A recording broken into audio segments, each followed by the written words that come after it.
Guys.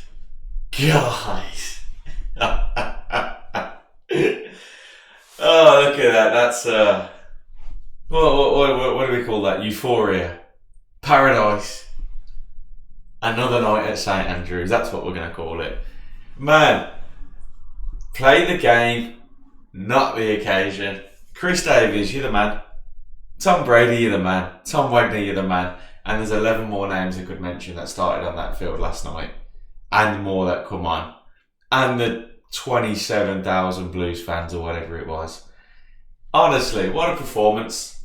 It's a 9 out of 10 performance. It's 10 out of 10 if you get the clean sheet, but whatever. It's 10 out of 10 for the neutral.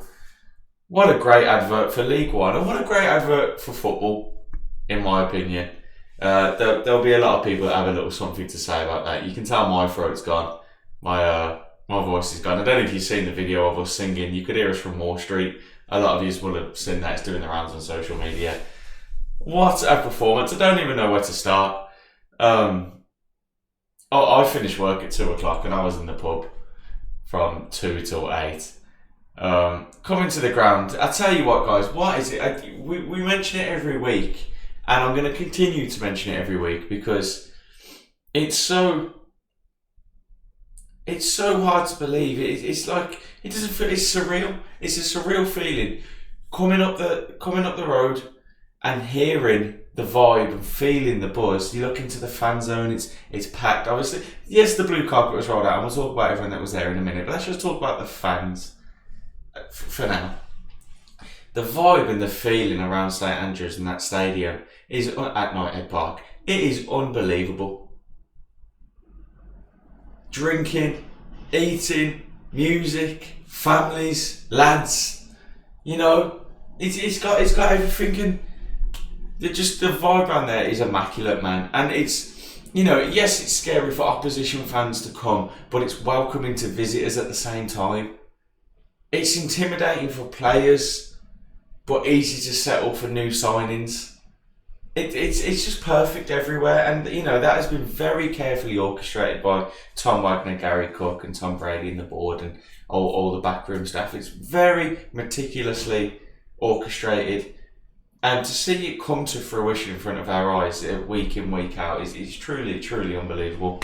So a big thank you to Tom Wagner and the board. You know, I don't ever feel like you can get caught up in the moment and with fear of being a bit too cheesy, but you know, when you've watched Blues for long as as long as some of us has, you know, it's still very hard to leave.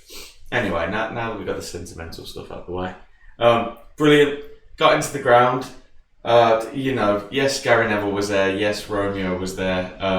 Gary Neville, Brady, and I saw the interviews by Tom Brady and that, and yeah, the Wicked. I still find it hard to gauge how much involvement Tom Brady actually has. But you know, his presence and the attention he brings in the media is enough, to be honest. If that's all he brings, that's enough. But I'm sure he brings a hell of a lot more that we kind of don't see from the fan side of things. I think he's more involved with the development of players, you know, the nutrition, the recovery, that sort of stuff. So I'm not discrediting or playing down what he does. It's just kind of hard to gauge from the outside in. Whereas Tom Wagner, it's a bit easier to gauge because he's kind of the face. You get the quotes, you get the ideas, the investments.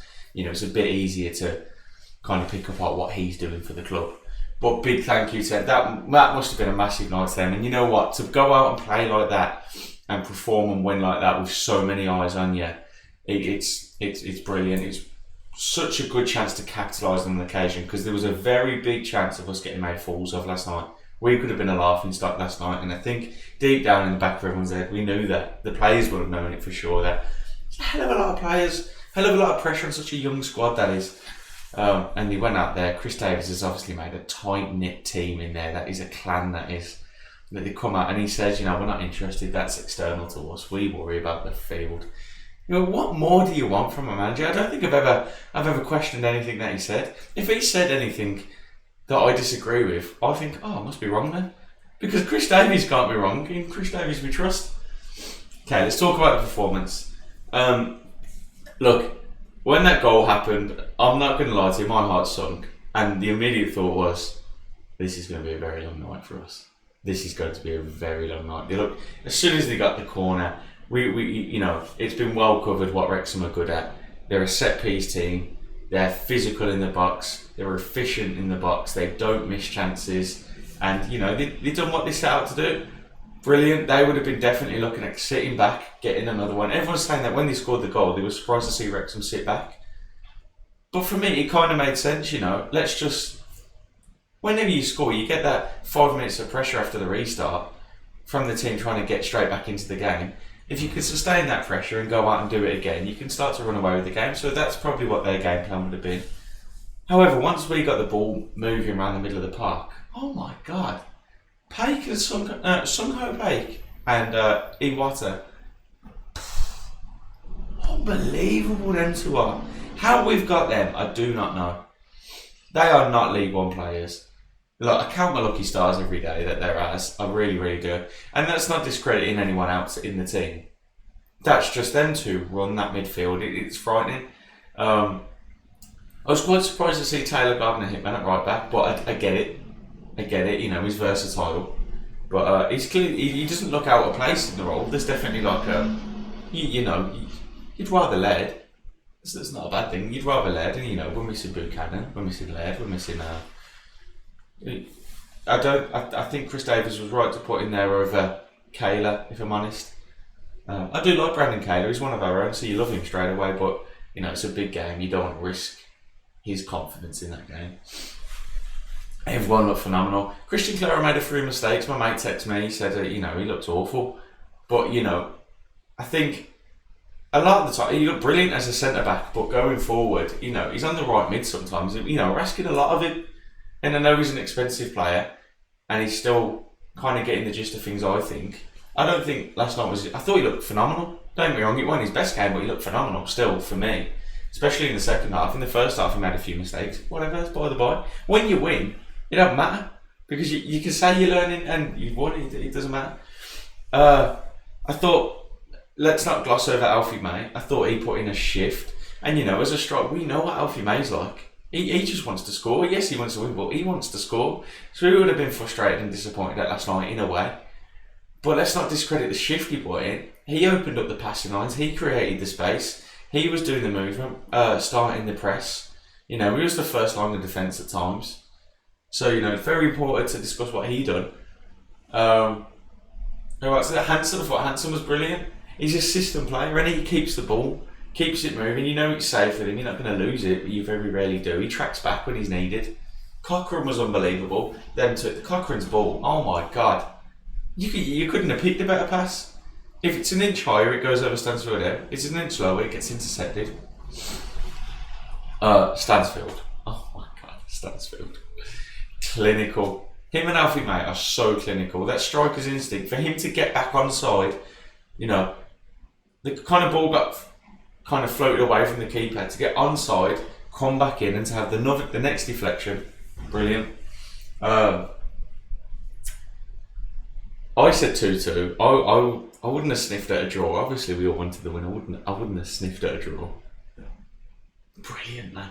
I thought Iwata's goal. How nice it. You know what? That's something we can talk about. Previously we've been talking about we're trying to build the perfect goal. We're not taking risks. We're not gambling enough. I saw that perfect kind of balance of we know when to play it safe, we know when to gamble and take the risk. And yes, having ditch from outside the box, you see what it gets you. It gets you a deflection off the Stansfield goal. It gets you a screamer from outside the box. Whipping a ball in, take the gamble. It gets you a header. So I feel like the players are finally starting to learn where their licence is to be creative, start and end with Chris Davies. And, that's all about gelling as a team. I thought Wrexham did look good in spats, at the start when they looked decent in the first half. You could tell there was something there in them as a team. But if I'm completely honest, I just think we outplayed them all over the park. Every time one of their boys got the ball in the midfield, they were quickly tracked down, which forced them to play a long ball at the top, which Christian Clara intercepted every time. Passed it back to keeper and we started again. It would have been a very long night as a Wrexham fan. And that's not me having a pop. I've got no beef with Wrexham. The only beef that I do have actually, and this is something I can't be hearing, their manager said it, and a couple of their players have mentioned it, and their fans have mentioned it. Oh, well, you know, when you play a team like Birmingham, we've spent so much money. Whoa!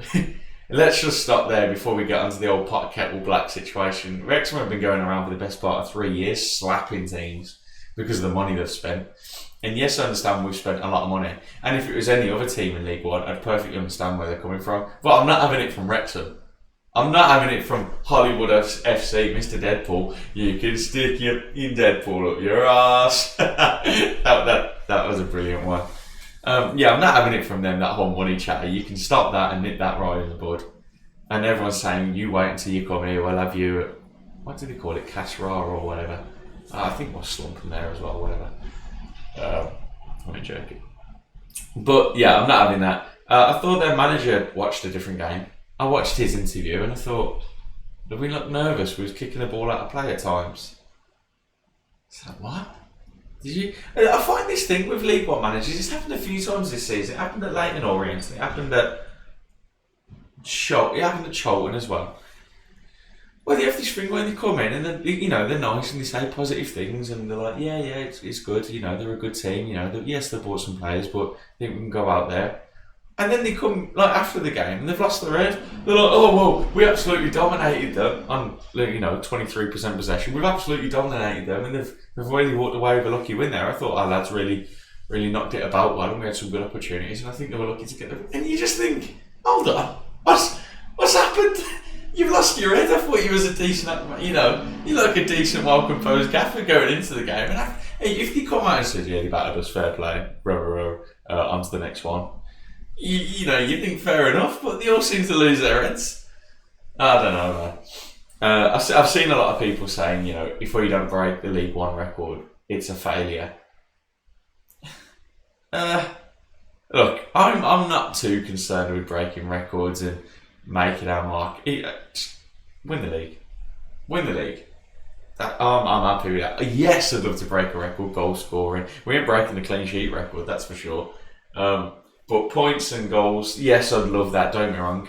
Let's just win the league first. Let's just get that. And I still think it's going to be one of them ones where it's not won until, you know, a month before it ends, where, you know, second, third and first are still, you know, dogging it out. I still think it'd be one of them. I don't think it'd be one of these ones where it's won by, you know, March and we've ran away with it completely. I think Wrexham and Huddersfield will continue to slap teams. I do expect Stockport to fall off. Don't get me wrong, Stockport are brilliant. I watched them play. They play really good football. I just can't really fathom the fact that they're going to be there all season. And, you know, I've got no beef with Stockport. I hope they do. It's great watching them. They play really exciting football. I just can't see them doing that all season. But fair play if they do, honestly. I can't wait for that game. That's going to be a really good game. Rotherham next week. Bielik's out. I've got to be honest. I was at the game. I didn't notice he got booked in that fight. You know, I'm still waiting to hear about Paul Mullen getting banned for 10 games, by the way, for, you know, chomping on Cochrane's leg, which is disgusting, but nothing will happen. No, EFL will not do anything about that because it's Wrexham, in my opinion. Because it's Wrexham, he'll get away with that. Yeah, but I didn't notice Bielik got booked, and then stupid challenge. He deserves to get sent off. Fair. And you know, this is the funny thing now. We're at this point where next game it's against Rotherham, it's going to be Bielik, Clara and Ben Davies, you'd imagine. Sanderson's still injured, I believe. So it'll be that, and I'm not too mad. You're going to have to rotate them at some point, and you'd imagine if you're Ben Davies coming in, you think, I need to play up my skin here so I can maybe get a look in next game. And, you know, you're not going to push Bielik out of his spot, but you might be in to push Clare out. You know, you can't get the captain out. But if I start playing, this is the great thing about having depth. As soon as a player comes in, you've got to perform. You've got to take your chance.